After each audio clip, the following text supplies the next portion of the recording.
ಕ್ಷೇತ್ರದ ಟಿಕೆಟ್ ಯದುವೀರ್ ಒಡೆಯರ್ ಪಾಲಾಗಿದೆ. ಇದೀಗ ಅವರ ಮೊದಲ ಪ್ರತಿಕ್ರಿಯೆ ನೀಡಿದ್ದಾರೆ. ಟಿಕೆಟ್ ಘೋಷಣೆ ಬಳಿಕ ಫೇಸ್ಬುಕ್ನ ತಮ್ಮ ಖಾತೆಯಲ್ಲಿ ಪೋಸ್ಟ್ ಹಾಕಿದ್ದಾರೆ. ಸಮಸ್ತ ಮೈಸೂರು ಕೊಡಗು ಪ್ರಜಾ ಬಾಂಧವರಿಗೆ ನನ್ನ ನಮಸ್ಕಾರ. ನಿಮ್ಮೆಲ್ಲರಿಗೂ ಈಗಾಗಲೇ ತಿಳಿದಿರುವಂತೆ ಮುಂಬರುವ ಲೋಕಸಭಾ ಚುನಾವಣೆಗೆ ಮೈಸೂರು ಕೊಡಗು ಕ್ಷೇತ್ರದಿಂದ ಸ್ಪರ್ಧಿಸಲು ನನಗೆ ಭಾರತೀಯ ಜನತಾ ಪಕ್ಷ ಅವಕಾಶ ನೀಡಿದೆ. ನಮ್ಮ ಪೂರ್ವಜರ ಮಹತ್ತರ ಕೊಡುಗೆಗಳಿಂದ ಕರ್ನಾಟಕ ಜನತೆಯ ಬೆಂಬಲ ಮತ್ತು ಭಾವನಾತ್ಮಕ ಸಂಪರ್ಕವು ನಿಸ್ಸಂದೇಹವಾಗಿ ನಮ್ಮೊಟ್ಟಿಗಿದೆ ಎಂದು ಯದುವೀರ್ ಕೃಷ್ಣದತ್ತ ಚಾಮರಾಜ ಒಡೆಯರ್ ಹೇಳಿದ್ದಾರೆ. 9 ವರ್ಷಗಳಿಂದ ನಾನು ನಮ್ಮ ಕ್ಷೇತ್ರದ ಹಾಗೂ ರಾಜ್ಯದ ಸಾರ್ವಜನಿಕ ಜೀವನದ ಭಾಗವಾಗಿದ್ದೇನೆ. ಅನೇಕ ಪ್ರತಿಭಾ ಬಾಂಧವರನ್ನ ಭೇಟಿ ಮಾಡುವ ಅವಕಾಶ ಸಿಕ್ಕಿದೆ. ನನ್ನನ್ನ ಮುಕ್ತವಾಗಿ ಒಬ್ಬ ಸ್ನೇಹಿತರಂತೆ ಸ್ವಾಗತಿಸಿ ಆತಿಥ್ಯವನ್ನ ನೀಡಿದ್ದೀರಿ. ಈಗ ಆ ಋಣವನ್ನ ತೀರಿಸಲು ಅವಕಾಶ ಕೇಳ್ತಾ ಇದ್ದೇನೆ ಎಂದು ಕೋರಿದ್ದಾರೆ.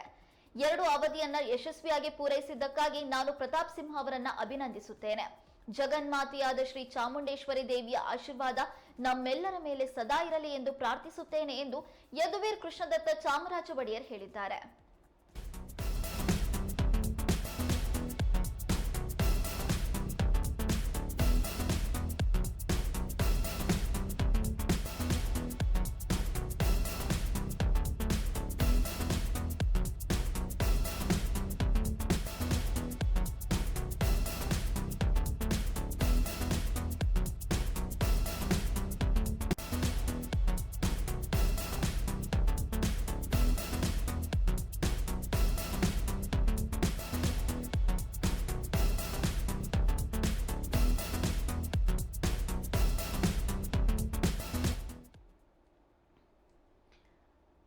ಮೈಸೂರು ಕೊಡಗು ಕ್ಷೇತ್ರದ ಟಿಕೆಟ್ ಯದುವೀರ್ ಕೃಷ್ಣದತ್ತ ಚಾಮರಾಜ ಒಡೆಯರ್ ಅವರ ಪಾಲಾಗಿದೆ.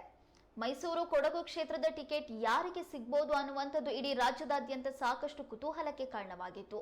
ಪ್ರತಾಪ್ ಸಿಂಹ ಅವರಿಗೆ ಈ ಬಾರಿ ಟಿಕೆಟ್ ಮಿಸ್ ಆಗುತ್ತೆ. ಹಾಗಾದ್ರೆ ಪ್ರತಾಪ್ ಸಿಂಹ ಬದಲಿಗೆ ಯಾರಿಗೆ ಟಿಕೆಟ್ ಅನ್ನ ನೀಡಬಹುದು?